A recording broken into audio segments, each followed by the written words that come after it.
اعوذ باللہ من الشیطان الرجیم بسم اللہ الرحمن الرحیم نحمدہ و نصلی علی رسول الکریم اما بعد۔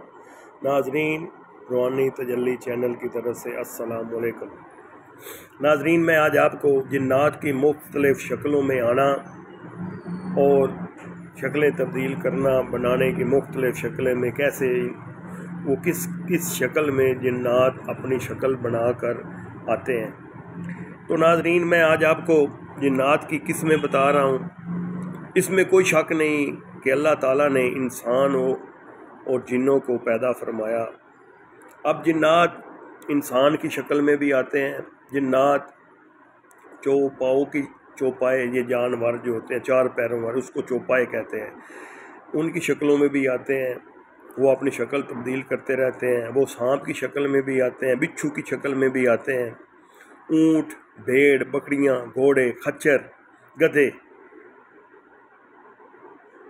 اس قسم کی شکل میں انسان آدمیوں کو ڈرانے کے لیے آتے ہیں۔ جس طرح شیطان قریش کے پاس آئے اور صرفہ بن مالک کی شکل میں آئے جب انہوں نے جنگ بدر کے لیے نکلنے کا ارادہ کیا۔ اس ضمن میں اللہ تعالیٰ فرماتے ہیں جس وقت خوشامد کر رہے تھے، شیطان نے ان کی نظروں میں ان کے اعمال کو اور بولنے والے کو بھی غائب نہ کیا۔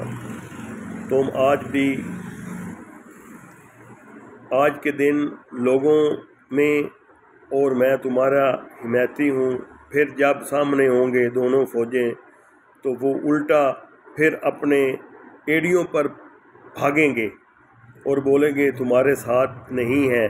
یہ سورۃ انفال کی آیت ہے، اس کا ترجمہ ہے۔ اور تم نے نہیں دیکھا کہ میں ڈرانے آیا ہوں اللہ سے اور اللہ کے عذاب سے جو سخت عذاب دینے والا ہے۔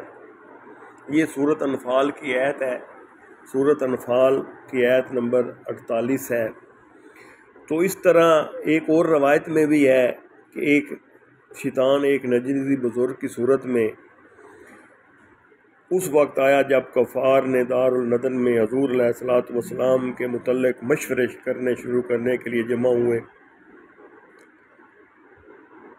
نعوذ باللہ من ذالک کہ جناب رسالت مآب صلی اللہ علیہ وسلم کو قتل کر ڈالیں یا ان کو قید کر ڈالیں یا مکے سے نکال دیں، جس طرح اللہ تعالیٰ نے فرمایا۔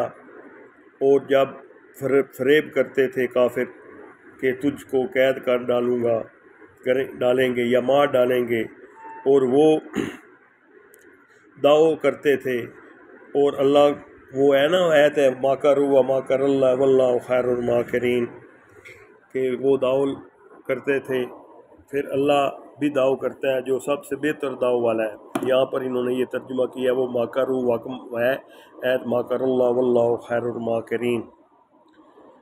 تو ابو لسانی نے ایک غلام کو آزاد کیا۔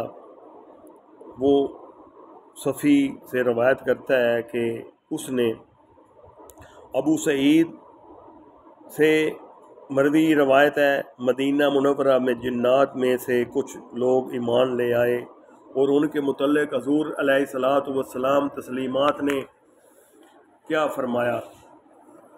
پھر وہ قرآن مجید میں سورۃ جن کا واقعہ بھی ہے۔ ابن زبیر کا ایک جن کو ڈرانا وہ ذکر بھی ہے۔ ابن زبیر نے اپنے گھوڑے سے زین پر ایک مرد کو دیکھا جس کی لمبی 2 بشت لمبائی تھی۔ اس سے پوچھا تم کون ہو؟ اس نے کہا عزب۔ بولا عزب کیا ہوتا ہے؟ تو کہا جنات میں سے ایک مرد ہے۔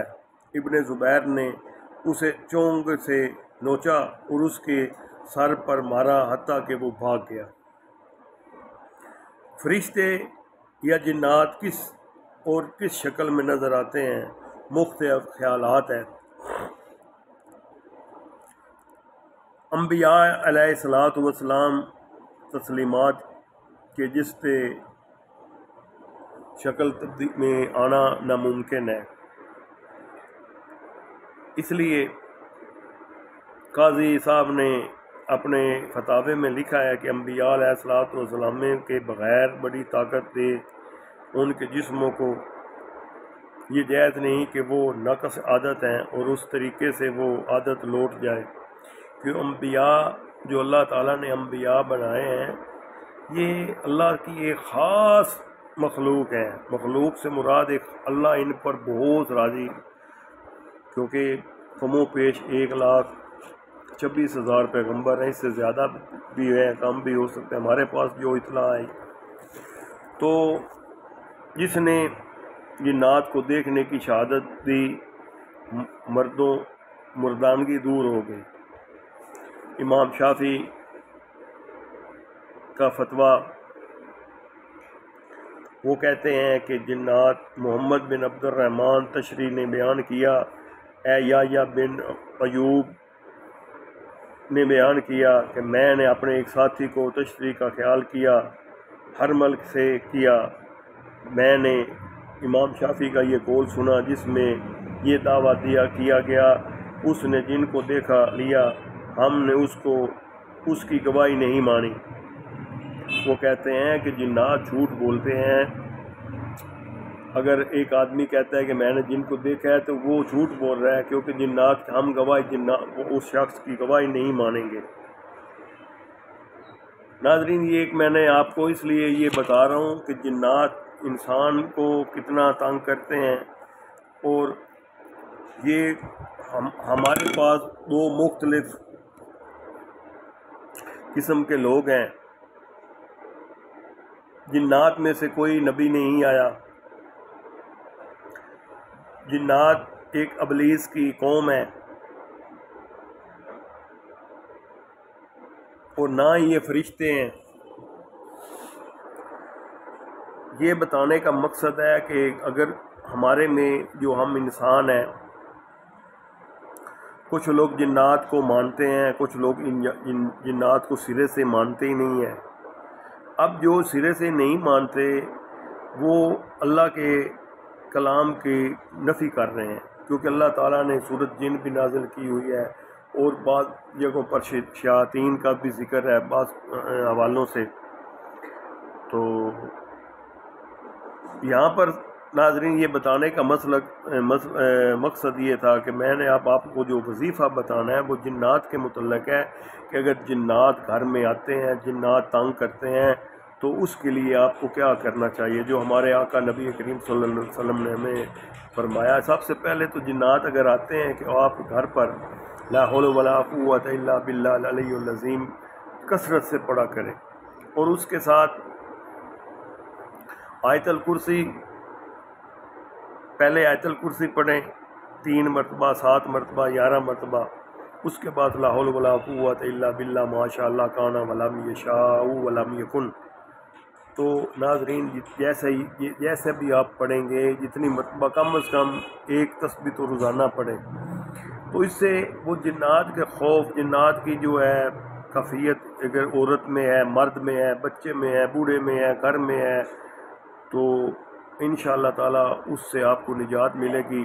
ناظرین، یہ میرا چینل پر میں نے آج سے جنات کا ایک قرآن اور حدیث کی روشنی سے ایک کتاب سے میں یہ آپ کو بتا رہا ہوں، علامہ قاضی بدر الدین رحمہ اللہ کا لکھا ہوا ہے، اور اللہ ان کے درجات بلند کرے۔ انہوں نے اپنی ایک کتاب میں لکھا ہے، اسی طرح مختلف حوالے ہیں، لیکن میں انشاءاللہ آپ کو جنات کی پوری تفصیل بتاؤں گا کہ جنات انبیاء کے ساتھ کیا کرتے رہے ہیں، اور جنات نبیوں کی شکلیں نہیں بنا سکتے۔ تو اس قسم کا جو معاملات ہیں ناظرین، یہ میں نے آپ کو عمل بتایا ہے۔